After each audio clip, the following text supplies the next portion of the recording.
Bonjour Gérald. Bonjour Samuel. On vous retrouve à 11h30 dans Question de santé. Ce matin, vous nous parlerez de l'hypothyroïdie. Gérald, pour commencer, c'est quoi l'hypothyroïdie? J'allais dire comme son nom l'indique, hypo c'est une dégradation du un fonctionnement, manque, une production insuffisante de quoi thyroïdie, d'hormones thyroïdiennes. Vous savez, la thyroïde c'est cet organe qui est en forme de papillon, qui est en avant du cou et qui est indispensable à l'organisme puisque les hormones thyroïdiennes, elles interviennent dans beaucoup de mécanismes au niveau cellulaire pour le métabolisme des cellules, au niveau du rythme cardiaque, au niveau de l'énergie musculaire.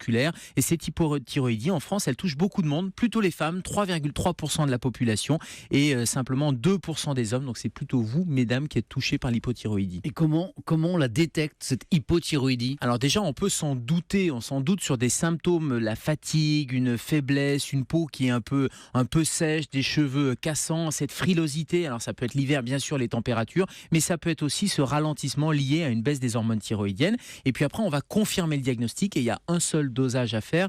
Votre médecin va vous le proposer. C'est ce qu'on appelle la TSH. La TSH, c'est cette hormone qui va permettre de voir si vous êtes avec un fonctionnement normal de la thyroïde ou pas. Si la TSH est augmentée, eh bien ça veut dire que les hormones thyroïdiennes sont basses. Et une fois que le diagnostic est confirmé, après il faut chercher la cause parce qu'il y a plusieurs causes à ce mauvais fonctionnement de la thyroïde. Ça, c'est pour le diagnostic. Du côté des traitements, qu'est-ce qu'il y a? Eh bien, c'est l'hormone thyroïdienne de remplacement. On va substituer les hormones thyroïdiennes qui manquent. Et la plus fréquente, c'est la T4, la thyroxine. C'est un médicament qu'il faut prendre tous les jours, à la même heure, de la même manière. Il faut éviter aussi certaines interactions. Et je pense en particulier au soja, par exemple, qui peut interagir. Et puis, attention, quand je dis de la même manière, souvent, je vous vante les mérites des génériques en disant c'est exactement la même chose. Eh bien là, c'est pas tout à fait la même chose en termes de dosage. Donc, il vaut mieux prendre toujours le même médicament qui va être soit un générique, soit le médicament Princeps, mais en tout cas pas changer en cours de route parce que ça peut déséquilibrer un peu le traitement. Et si le traitement est équilibré, vous allez être métamorphosé parce que tous les symptômes vont s'amender. Et les patientes disent très souvent, je dis les patientes, mais les patients aussi,